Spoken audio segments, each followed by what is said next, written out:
Territoire d'info, Cyril Viguier.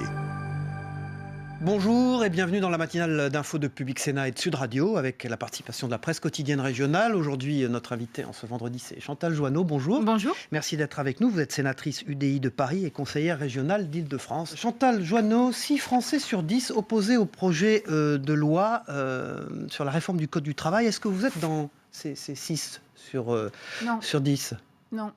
Non, je ne suis pas du tout. Au contraire, je trouve que la loi va dans le bon sens. Elle ne va pas assez loin pour nous, puisqu'on est, on est effectivement libéraux et on l'assume. Donc elle ne va pas assez loin, parce que le vrai sujet en France aujourd'hui, c'est le chômage. Mais ce n'est pas les chiffres du chômage qu'il faut regarder, ce sont ceux de l'emploi.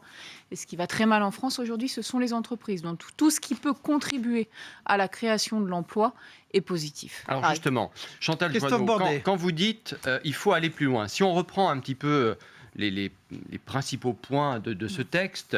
D'ailleurs, François Hollande disait hier, avant de repartir d'Argentine, que c'était un texte équilibré.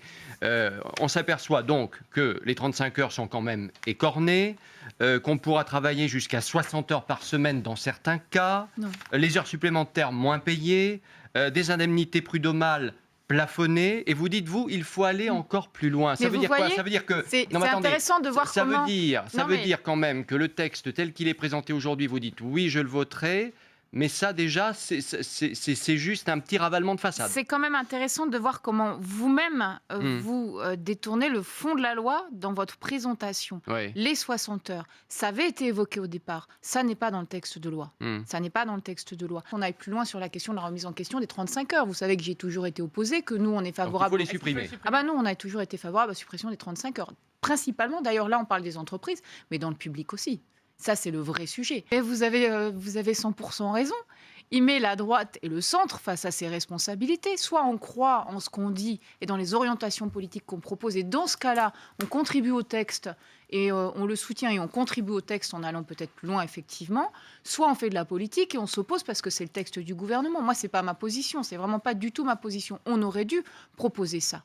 On aurait dû aller vers cette voie, effectivement, à l'époque. On ne l'a pas fait. Et c'est ça qui est incroyable aujourd'hui, c'est que ce type de texte, qui est quand même très libéral, c'est la gauche qui le propose. Donc je comprends les Français quand ils se disent « Oh là là, mais en politique, aujourd'hui, on ne comprend plus rien », parce que c'est la gauche qui propose des textes libéraux et la droite qui, finalement, risque de s'y opposer.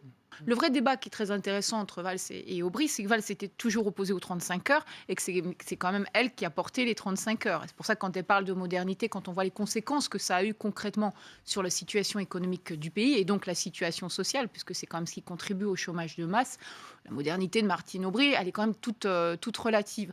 Mais donc c'est ça, moi, le débat de fond qui m'intéresse entre les socialistes, c'est celui-là. C'est effectivement toute cette partie des socialistes qui est en réalité peut-être parfois plus proche de nous, qui ne sont proches de ce qu'est réellement le socialisme et le néo-keynésianisme. Chantal Joanneau, on va parler d'économie. Budget 2016, Bercy cherche 7 à 8 milliards d'économies. Est-ce que la France va tenir son objectif de réduction du déficit en 2016 ?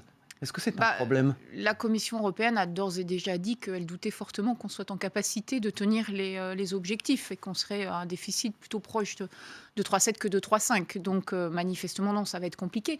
Et encore, le drame de cette affaire, c'est que là, on est dans une situation et un contexte économique en fait extrêmement favorable, avec des taux d'intérêt très bas, avec une situation internationale plutôt favorable, sans inflation. C'est-à-dire, si demain, on observe une hausse des taux d'intérêt, ce qui serait quand même, à un moment ou à un autre, assez logique, qui est une défiance à l'égard des marchés, à l'égard de notre pays, la situation va être totalement catastrophique. Il faut un démantèlement, j'allais dire, qu'il soit le plus rapide possible, sous réserve qu'on arrive à reloger ces personnes. C'est-à-dire que si on démantèle pour que simplement elles puissent aller reconstruire, parce qu'il faut bien qu'elles vivent quelque part, de toute façon, pour qu'elles reconstruisent un camp ailleurs, ça ne servira à rien.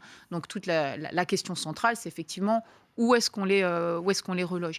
Et là, ça rejoint d'ailleurs un petit peu une proposition... Quand le ministre de l'Intérieur dit tout le monde sera relogé, vous le soupçonnez de mensonge ? Là, en l'état actuel, de toute façon, on manque de place. Bernard Cazeneuve ne nous dit pas la vérité.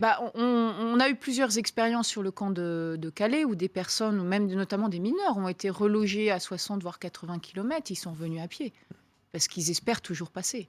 Qui est une européiste convaincue. Le référendum sur la sortie ou non de l'Union européenne aura lieu le 23 juin. Est-ce que la Grande-Bretagne doit sortir de l'Union européenne ?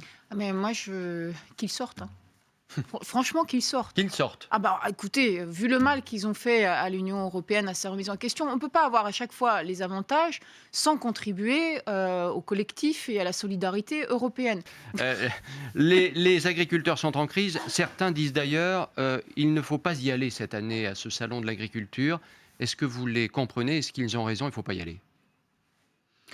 Ça reste une vitrine quand même. Ça reste une vitrine quand même et ça reste le lieu où ils peuvent exprimer leurs difficultés. Sur les agriculteurs, toutes leurs doléances à l'égard effectivement du système de la grande distribution, ça je les comprends, mais alors 100% et 200%. On ne peut pas continuer avec ce discours qu'on voit encore s'afficher sur des publicités selon lesquelles la nourriture pas chère, c'est absolument formidable. La nourriture pas chère, ça ne permet pas de rémunérer des agriculteurs et des producteurs et ça oblige parfois à rogner sur la qualité. Donc ça, je suis aujourd'hui, franchement, la grande distribution leur fait un mal incroyable. Michel Platini donc, ne sera pas candidat aujourd'hui à l'élection de la FIFA. Vous le regrettez, vous? Ah non, pas du tout, non. Non, le système Blatter-Platini, je pense qu'il faut vraiment passer à autre chose et sortir le foot de cette hérésie de l'argent. Voilà, c'était une question à l'ancienne ministre des Sports, bien sûr. Bah voilà. Week-end à tous et à lundi.